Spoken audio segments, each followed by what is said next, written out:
said earlier, like these majors are really hard. The ones that have the low numbers, physics, chemistry, mathematics, those are the low numbers with the low threshold. Those are hard. But the things that we're doing for those majors, going on trips, doing research, like, do you guys take that stuff into consideration?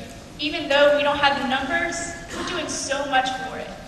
Thank you for that. Yes, in fact, if you look at the minutes of the meetings and the recommendations from the dean, you'll see that the excellent activities that aren't quantitative were certainly taken into account, which is why 23 out of the 24 programs were recommended for continuation in some form or fashion.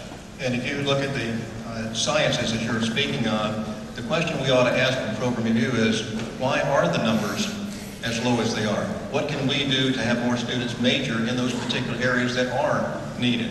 So the numbers are sometimes an indication of a problem, not a problem in and of themselves. When we have our new vice provost joining us, as I said the last time, I want to have that person come in and help us intentionally and purposefully recruit students for the areas and the programs that we need greater enrollments, because we already have strong programs, but we need more students in them. I don't want to see programs get cut, I want to see them get stronger. Yes, sir. I really appreciate everything that's happening right now. I think this is a great opportunity for all the students to speak up. And now I may ask a overall question, but forgive me for doing that because I couldn't attend the Tuesday meeting. Now, for example, we have, of course, a budget that's being cut and such, and we know that the programs are being reviewed. One, of course, that they can't meet some type of requirement that is set by the board, and also, of course, budget. And my question is, has all the possible options to save money, has that been exhausted? For example, I know that the university has a contract with some particular company that they can buy paper, but that paper is about 10, I'm not saying 10, sorry, but 3 times more expensive than if you went to Walmart as such. Overall, I'm saying, has all the other options been exercised before you actually start making cuts at all?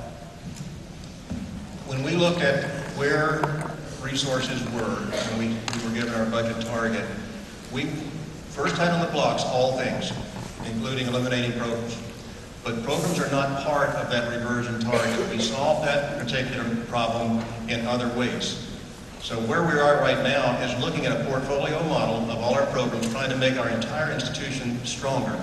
It doesn't have to do, not a thing now, with trying to take money from a program and revert it back to the state. Where we would use any money from any part of the program view is to either make other programs stronger or invest in new programs. I think we have about 15 minutes. Did I answer your question, sir?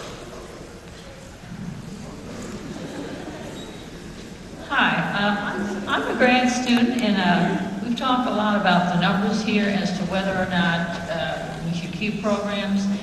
And I have a comment and a question. And my first comment is, I respectfully disagree with the lady in red who said, we don't decide what students enroll in, but really, indirectly you do. It's called PR. And related to PR, let me ask if we can, well, my question is really, why can't we promote programs like Appalachian Studies, Geology, and Computer Science the way we promote athletics and the basketball team?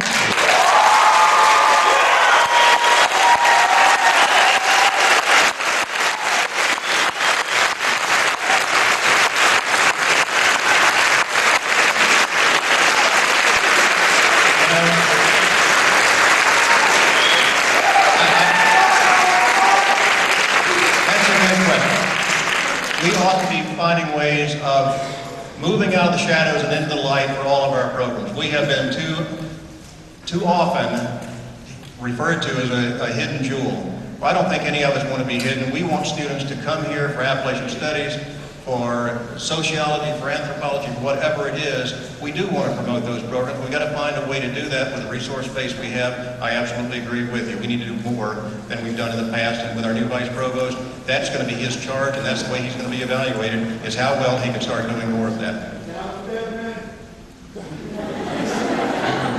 You place a lot of emphasis on the number of majors in each major degree program. But one of the main reasons I chose to come to Radford was the small class sizes and the small number of majors in my majors specifically.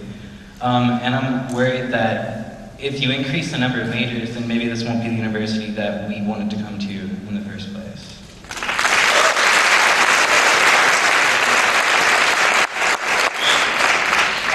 And also, like, they're already redoing my major, to where they're cutting some of the classes and putting those classes into other classes, making the class sizes a lot bigger than they would be to begin with. And I wonder why that's happening. Well, I can understand your concern. My major is music. Well, I can understand your concern. We do have some classes that have very low enrollments, and we have made a decision to combine them together, but also have a commitment for our class sizes to remain relatively small. When we're right now renovating Young Hall, and in Young Hall, almost every classroom in there will be between 20 and 25 students. We have a commitment to keep the interaction between faculty and students the way we've always had it. Now, having said that, there are some courses that can be taught in larger environments, large class size environments, and we're exploring which ones those are and where we can have them. But our commitment for this close personal relationship between faculty and students has not gone away. It will not go away. A minute ago, there was a comment about the sciences and the collaboration between faculty and students. We're very proud of that. We're not going to move away from that. We just have to find ways of enhancing that at a time that we're in an environment that is so resource-strained.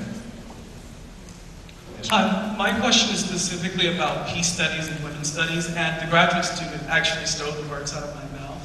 But I want to ask specifically more so about our website, and that is one way in which potential students look at us from other cities, other countries that cannot visit the university.